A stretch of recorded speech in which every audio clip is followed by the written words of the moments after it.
Swiss challenge విధానానికి సంబంధించి అసలు ఏం జరుగుతుంది, చంద్రబాబు ఏ విధంగా ముందుకెళ్లారనే దానిపై మనతో మాట్లాడటానికి ఎమ్మెల్యే కాకాని గోవర్ధన్ రెడ్డి గారు ఉన్నారు. సార్ చెప్పండి, మొత్తం కూడా ఈ స్విస్ ఛాలెంజ్కి సంబంధించి కొద్దిసేపటి క్రితమే హైకోర్టు స్టే ఇచ్చింది. దీనికి సంబంధించి పూర్తిగా వైఎస్ఆర్సీపీ మొదటి నుంచి కూడా దీనిపై ఈ విధంగా ముందుకెళ్లడాన్ని తప్పుపడుతున్న పరిస్థితిని ఎట్లా చూస్తారు? కోర్టు తీర్పు కూడా కొద్దిసేపటి క్రితం అంటే ఈ స్విస్ ఛాలెంజ్ విధానమే లోపభూయిష్టమైనటువంటిది. ఈరోజు ప్రత్యేకించి రాజధాని నిర్మాణం విషయంలో, సీడ్ క్యాపిటల్ డెవలప్మెంట్ విషయంలో స్విస్ ఛాలెంజ్ విధానాన్ని అనుసరించడం అనేటువంటిది అవినీతికి ఆస్కారం ఇచ్చేటువంటిది అనేటువంటిది వైఎస్ఆర్ కాంగ్రెస్ పార్టీ మొదటి నుంచి పోరాటం చేస్తుంది. అయితే ఈరోజు న్యాయస్థానం ఏదైతే ఉందో స్విస్ ఛాలెంజ్ విధానం మీద స్టే ఇవ్వడం అనేటువంటిది ప్రభుత్వానికి, ముఖ్యమంత్రి చంద్రబాబు నాయుడికి చెంపపెట్టు లాంటిది. అయితే అసలు వాస్తవంగా ఒక్కసారి మనం స్విస్ ఛాలెంజ్ విధానాన్ని పరిశీలించినట్టయితే ప్రాథమిక సూత్రాలకు కానీ, కేల్కర్ కమిటీ ఇచ్చినటువంటి సిఫార్సులకు కానీ ఈరోజు దానికి భిన్నంగా ఉన్నా సరే చంద్రబాబు నాయుడు గారు గ్లోబల్ టెండర్లు పిలవకుండా, ప్రభుత్వానికి వచ్చేటువంటి ఆదాయం రాకుండా, ప్రజలకు అక్కడ ఉన్నటువంటి రైతులకు సంబంధించినటువంటి భూముల్ని చీపుగా కొట్టేసి వాటిని కాజేసి విదేశీ కంపెనీలకు అమ్మాలనేటువంటి ఆలోచనతో ఈరోజు చంద్రబాబు నాయుడు గారు స్విస్ ఛాలెంజ్ విధానానికి తెరతీయడం జరిగింది. అయితే స్విస్ ఛాలెంజ్ విధానంలో ప్రాథమికంగా ఉండేటువంటి సూత్రాలను పరిశీలిస్తే గవర్నమెంట్ ఉండాలనేటువంటిది ఒక పద్ధతి ఉంది. అదేవిధంగా స్విస్ ఛాలెంజ్ దానికన్నా ముందు స్విస్ ఛాలెంజ్కి సంబంధించి ఒక 3 ప్రాథమికంగా ఉండేటువంటి ఉన్నాయి. అవి unsolicited, suo motu, not initiated by government. అంటే ఏదైనా సరే స్విస్ ఛాలెంజ్లో ఒకటి తీసుకోవాలి, ఒక నిర్మాణం కానీ ఏదో ఒక ప్రాజెక్ట్ తీసుకోవాలి అంటే ఎవరూ కోరకుండా ఒక్క కంపెనీ వచ్చి ఇదిగో దీనివల్ల ఎవరూ కనిపెట్టనటువంటి దాన్ని తీసుకొచ్చి ఇదిగో ఈ కొత్త విధానాన్ని మనం చూపించడం వల్ల దీనివల్ల రెవెన్యూ మోడ్యూల్ ఉంది, దీనివల్ల రాష్ట్రాలకు లాభపడుతుంది అనేటువంటి దాని మీద అది తీసుకొచ్చి ఇచ్చిన తర్వాత దాన్ని పూర్వాపరాలు పరిశీలించి ప్రభుత్వం నివేదించిన తర్వాత ఆ కమిటీకి సంబంధించినటువంటి కమిటీకి నివేదించి ఆ నివేదించిన కమిటీ దీనివల్ల ఆదాయ వనరులు ఉన్నాయనేటువంటి ఆలోచన చేస్తే అప్పుడు స్విస్ ఛాలెంజ్ విధానానికి అవకాశం ఉంటుంది. అది కూడా గవర్నమెంట్. ఇక్కడ చంద్రబాబు నాయుడు గారు కోరకుండా ఉండింది లేదు. ఇది నాట్ ఇనిషియేటెడ్ బై గవర్నమెంట్ కాదు, గవర్నమెంట్ ఇనిషియేట్ చేసినటువంటి ప్రాజెక్టు. అదేవిధంగా ఇది సువోమోటో కూడా కాదు, రాష్ట్ర రాజధానిని డెవలప్ చేసుకోవాలనేటువంటిది అందరి ఆలోచన, ముఖ్య ప్రభుత్వం యొక్క ఆలోచన కూడా. ఇటువంటి ప్రాజెక్ట్ని స్విస్ ఛాలెంజ్తో ముడిపెట్టి ఈరోజు ప్రజలకు సంబంధించి అక్కడ రైతాంగం దగ్గర తీసుకున్నటువంటి వాటిని ఏదో ఒక విధంగా అభివృద్ధి చేసి కనీసం స్విస్ ఛాలెంజ్ అనేటువంటి దాంట్లో వాళ్ళు ఎంత శాతం కోట్ చేశారనేటువంటిది కూడా గ్రాస్ ఇన్కమ్ మీద దాన్ని జాగ్రత్తగా బ్రహ్మ పదార్థంలాగా దాన్ని ఎవరికి తెలియనివ్వకుండా దాచిపెట్టి రైతుల దగ్గర నుంచి బలవంతంగా లాక్కున్నటువంటి భూముల్ని విదేశీ కంపెనీలకు అప్పజెప్పి భారీ స్థాయిలో ముడుపులు స్వీకరించాలనేటువంటి ఆలోచనతో మేము చూస్తే దాదాపు ఇప్పుడు తీసుకున్నటువంటి దాదాపు 1971 ఎకరాల్లోనే 25,000 కోట్ల రూపాయల అవినీతి ఇందులో చోటు చేసుకున్నటువంటి పరిస్థితి ఉంది. కాబట్టి వీటన్నిటితో ఏది సంబంధం లేకుండానే ఈ ప్రాథమికంగా ఉండేటువంటి నిర్ణయాలు ఏవి అమలు చేయకుండానే మున్సిపల్ అడ్మినిస్ట్రేషన్ అండ్ అర్బన్ డెవలప్మెంట్కి సంబంధించినటువంటి ప్రిన్సిపల్ సెక్రటరీ నేరుగా సెమ్కార్కు ఒక లేఖ రాసి స్విస్ ఛాలెంజ్కి మేము ఒప్పుకుంటున్నాం, మీ ప్రతిపాదనలు పంపించండి అని చెప్పి రాయడం అనేటువంటిది పూర్తిగా ఏదైతే ఈరోజు ప్రభుత్వం దీనికి సంబంధించి నియమ నిబంధనలు ఒకటి స్విస్ ఛాలెంజ్ విధానానికి సంబంధించి స్విస్ ఛాలెంజ్ ఇక్కడ 2 విషయాలు గమనించాల్సింది.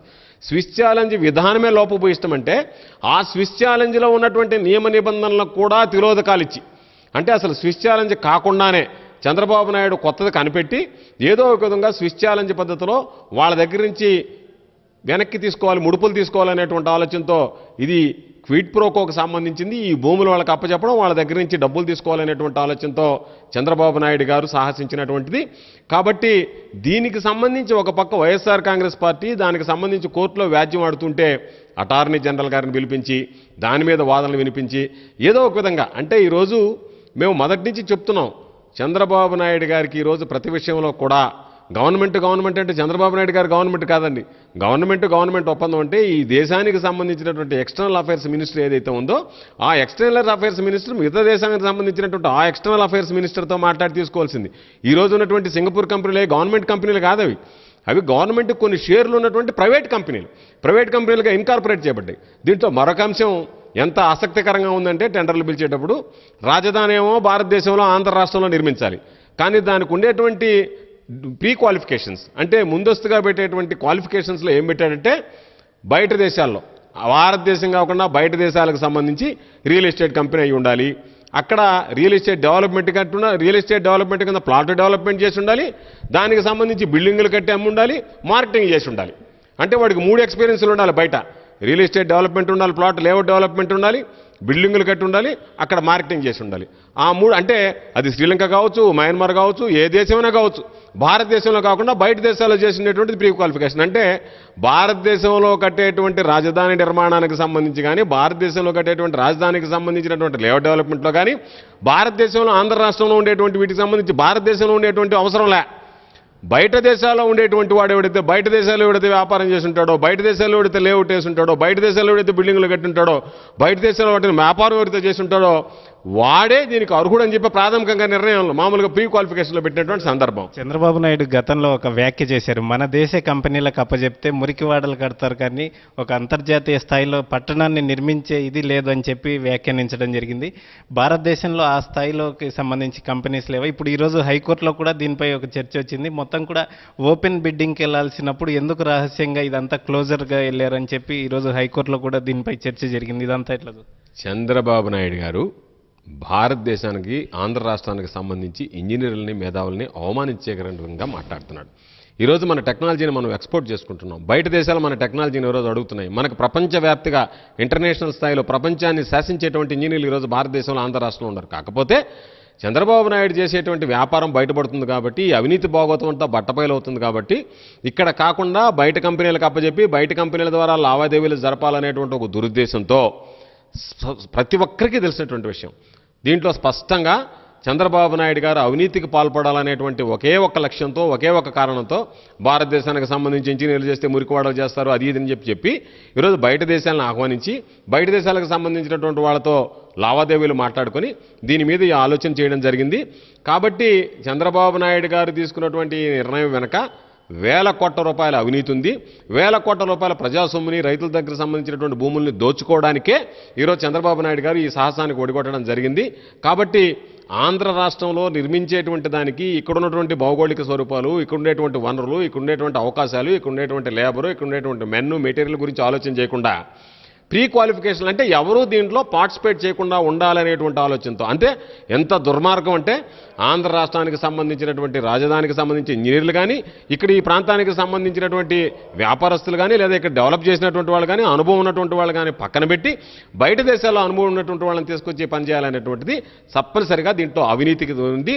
వైఎస్ఆర్ కాంగ్రెస్ పార్టీ అవినీతి మీద పోరాటం చేసింది. తప్పనిసరిగా అంతిమంగా వైఎస్ఆర్ కాంగ్రెస్ పార్టీ ఆలోచన చేసినటువంటి విధంగా గ్లోబల్ టెండర్లో పిలిచి ఎక్కడా కూడా అవినీతికి తావు లేకుండా అవినీతి రహితంగా రాజధాని నిర్మించాలనేటువంటిదే మా డిమాండ్. ఓకే సార్, ఇది పరిస్థితి. చాలా స్పష్టంగా అంటే పారదర్శకంగా వ్యవహరించాల్సిన ప్రభుత్వమే అవినీతికి పాల్పడే ప్రయత్నం చేసింది కాబట్టి ఖచ్చితంగా కోర్టు కూడా స్టే ఇచ్చిందని చెప్పి కాకని చెప్తున్నారు. పూర్తిగా ఈ విషయంలో మాత్రం ఎట్టి పరిస్థితుల్లో కూడా ప్రభుత్వం అమరావతి నిర్మాణం అనేది ఒక చాలా ప్రతిష్టాత్మకంగా, పారదర్శకంగా ప్రజలకు ఉపయోగపడే రాజధాని నిర్మాణం చేయాలి. కానీ ఇలా విదేశీ కంపెనీలకు భారతదేశాన్ని కానీ మొత్తం ఈ రాజధాని నిర్మాణానికి సంబంధించి తాకట్టు పెడితే మాత్రం ప్రతిపక్షంగా వైఎస్ఆర్ కాంగ్రెస్ పార్టీ మాత్రం ఖచ్చితంగా దీన్ని ఛాలెంజ్ చేస్తుందనే చాలా స్పష్టంగా వైఎస్ఆర్సీపీ నేతలు చెప్తున్న పరిస్థితి ఉంది. ఓకే చంద్రకాంత్.